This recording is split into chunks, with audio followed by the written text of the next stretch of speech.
الكيك من الحاجات السهلة أوي، بس في ناس كتير ما بتضبطش معاها، عشان كده تعالوا النهارده في الفيديو ده هاعمل معاكم الكيك بكل أسراره، وهاقول لِك إيه هي الأسرار اللي تطلّع معاكِ الكيك يكون لونه فاتح وهش وطري، وإزاي تضبطي التسوية بتاعته، وكمان تخلّي السكر بتاعه مضبوط.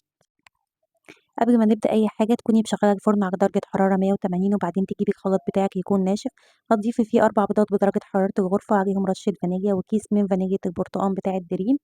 ده بديل عن عصير البرتقال.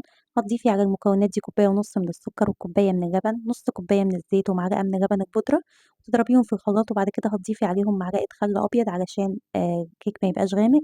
في بولة تانية بقى جبت كوبايتين ونص من الدقيق المنخول نخلت عليهم برضه كده كيس من البيكنج باودر ورشة ملح، وبدأت إن أنا أضيف المكونات السايلة مع الدقيق بالتدريج، يعني إيد بتصُب المكونات السايلة اللي في الخلاط، وإيد تانية بتقلِّب في اتجاه واحد، ما نبالغش أوي في التقليب علشان الكيك ما ينشفش منِّك أو ما يبقاش بيشد أوي زي العيش.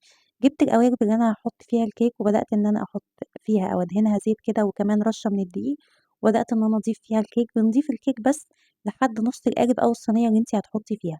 المقادير دي عملت معايا القالب اللي هو البريوش ده، وكمان اتبقى شوية كده حطيتهم في اللي هو القالب بتاع التوست أو الEnglish cake ده.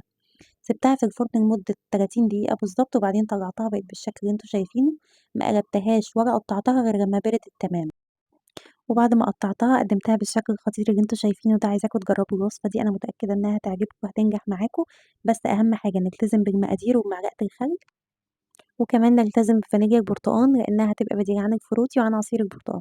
جرّبوا الوصفة دي وما تنسوش تعملوا لايك وشير للفيديو ده.